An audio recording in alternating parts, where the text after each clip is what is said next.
Hi guys, welcome back to my channel. My name is Evan and you're watching Evan and Evergreen. I make videos about minimalism, decluttering, and motherhood. Today's video is a little different than the videos I've been making recently. In today's video, I'm sharing the process that I use when offering gifts in my local Buy Nothing group. This process cuts down on people not showing up to get items that you are giving away to them for free. I've been using and developing this process over the past 3 or 4 years, and it works really great in my local Buy Nothing group, and it can also be used on things like Facebook Marketplace if you're giving away things for free, and then it can be adapted for any other site or Facebook group where you're giving away free items. But this has been specifically developed by me over the past few years to fit in with the protocol that we use in our local Buy Nothing group. I am one of the admins and have created a lot of the rules and procedures that we use. This really helps to choose a member who will actually come when they say they will, and to show up and get your item at the agreed upon time. We have 6 steps here in the process. I will read through them and then we'll go back and talk about each one a little bit more in depth. Number 1, include your general pickup area in the main body of the post. Number 2, include an instruction in your post to find people who pay attention to detail.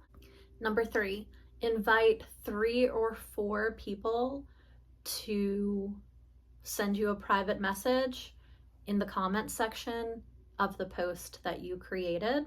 Number 4, and I feel like this one is really important, once you receive a private message from the person, ask them, when would you like to pick up? Number 5, set a firm time for pickup and invite the member to message you about 30 minutes before the set time for the address. And number 6, once you receive the message, send your address and then send a photo of the item in place for them to pick up if you're doing porch pickup. If you're not doing porch pickup, then at this point you're going to want to include specific instructions such as knock on the front door, knock on the side door, send me a message, send me a text, or whatever your details will be. So let's go back to number 1 and then we will talk through this a little bit more in depth. Number 1 is include general pickup area in your post. If you're familiar with the Buy Nothing project, you'll know that the groups operate on a hyper-local model. So depending on how big or small your city or town is where you live, your group may only cover your particular neighborhood, your side of town, or it might cover 3 or 4 small towns that are all nearby each other. Our particular group that I created this process within covers 1 town, and then it is kind of spread out. It can take, up to half an hour to drive from one end of the town to the other. So you want to include the general area in your post so that people can see right off the bat at a glance if it is worth their time or feasible for them to actually be able to pick up from you. I know there are some parts of town I just don't like to drive to. So unless it's something I really want, I won't even hardly pay attention to posts that have that particular area. So you want to include your general area in the post so people can see at a glance if they are near you, if they'll be coming to your area on a certain day, or if you're in a part of town that they don't want to travel to, or they won't have time to be able to get to you. So include your general pickup area in the post. There are about 3 options that people can use for their general area. So it can be the name of your subdivision if you live in a subdivision. It can be your 2 nearest cross streets, or it can be a nearby business or building. So like a nearby grocery store or a nearby school, a nearby library, something like that. Just some kind of location information so people can see right off of the bat what part of town you're in for them to be able to come and pick up from you. And we include this in the post because it saves a lot of back and forth in comments or in private messages. Number 2, include an instruction in the post to find people who pay attention to detail. These members tend to be less flaky. So this can be anything like, tell me why you would like to have the item, respond with what time you might be able to pick up, or just some detail that you are looking for them to respond with in the comments so that you can see that they're actually paying attention and they have the ability to follow simple instructions. If you have something like this in your post and then someone just says, I'm interested, or I would like to have this, then that's kind of a red flag, because in the Buy Nothing groups, communication is really key to be able to set everything up. So you want to go with someone who is going to be able to communicate well and who pays attention to detail and is conscientious of like your time and things like that. Okay, number 3, invite 3 or 4 people within the comment section to message you. So if I post an item that I'm giving away for free, and then I get a bunch of people in the comment section saying that they would like to have it, I can go in and respond to their comments and say, message me. So then once they've sent me a private message, that's when you would move forward to set up details or get more information to set up times and things to pick up. So in the Buy Nothing group, it's not first come, first serve. The person who is giving the item away can choose who they would like to give it to based off of whatever criteria that they would like. And in our particular group, a set time for pickup agreed upon by both people within Facebook Messenger is the contract in the group. So just because I'm telling someone to message me within the comment section doesn't mean that they're guaranteed to get the item. It just means, let's see if we can make this work for both of us so that you can come and pick it up. So I will say to 3 or 4 people to message me, and then I'll see kind of like who messages first, and then we'll move on to tip number 4, which is, once you receive a message, ask the person when they would like to pick it up. So I feel like this is a really important distinction, because if you're asking them when they would like to pick it up, they're going to give you a much more realistic time of something that will actually be able to work for them. If you tell somebody, okay, I need you to pick up, at 7 o'clock tomorrow evening, maybe they are getting out of work late and have to make dinner, and they might say, okay, that's fine, but it really doesn't actually work for their schedule, and they're just kind of hoping that they could squeeze it in or fit it in when they really know that it's really not very realistic. So by saying, when would you be available to pick it up, they're going to give you a more realistic time that will actually work with their schedule.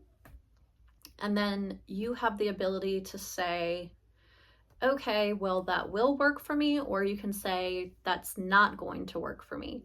So if someone tells you a time and it doesn't work, you can tell them the time frame that you will be available, or you can say, I'm going to look for someone else who can pick up sooner or something like that, but I'll let you know if it falls through. So the good thing about having 3 or 4 people that have already messaged you in your private messages is that if it does happen to fall through, you have backups and you already have an idea of when those people will be available. So that's why I always have 3 or 4 people that I say to message me. So something that's happened quite a bit would be, say it's a Monday afternoon and I really want an item gone within, before dinner time or before bedtime or something like that. And someone messages me and they're like, oh, I won't be able to pick it up until Thursday evening. Then I can respond and say, well, I would really like it picked up before then, but if no one else is able to get it, I will message you back. Or you can say, check back with me to see if it's still available. So you really want to have dialogue going with at least 2 people, so you do have a backup if someone does happen to pull a no-show and not come to get the item at the agreed upon time. So number 5 is set a firm time for pickup. Invite the member to message you about 30 minutes before for the address. So within our group, we have it set up to where once you confirm a time with someone in the private messages, this is the contract that the person is going to show up to get the item from you. And it also means that you will have that item available to them. So you can't just be like, oh, well, my neighbor said they wanted it, so I turned around and gave it to them, once you already have a set time. I strongly recommend not giving anyone your address. Not only is it a safety concern, but also once somebody has your address, they kind of had the mindset that, well, I can just drop by when it's convenient for me because I have the address, and it's never convenient. Like, even if it's something you really, really want, you have to make time for it and fit it into your schedule. So I do not recommend giving the address until you at least have a set time. And personally, 90% of the time, I do not give my address until someone is like pulling out of their driveway and on the way to come pick up the item. So let's say we have a set time for 2 o'clock for somebody to come pick up from me. I will say, okay, message me about half an hour before so that I can give you the address. So if our set time is 2, I'll say message me around 1:30 for the address. That way it's giving them enough time to get here at our agreed upon time. Sometimes if I think I'm going to be busy or I think I will forget, I will put a alarm in my phone to go off at the time that I'm expecting them to send me a message so that I can be sure to check my phone and see if they have messaged me asking for the address. I know this doesn't work for everybody with not giving the address until someone is on the way, because you might be at work or something like that and not able to use your phone, but you can at least have that set time in place and not give the address until you at least have the set time. And number 6, if you are able to hold off giving your address until they message you and say they're on the way, then I respond back, I give them the address, and then most of the time when I'm doing my gifts, I do porch pickup, which basically just means that it's outside and available for them to get it without us necessarily having to see each other or communicate. And I will always take a picture of the item in the spot where they need to pick it up from, and I will give very detailed information.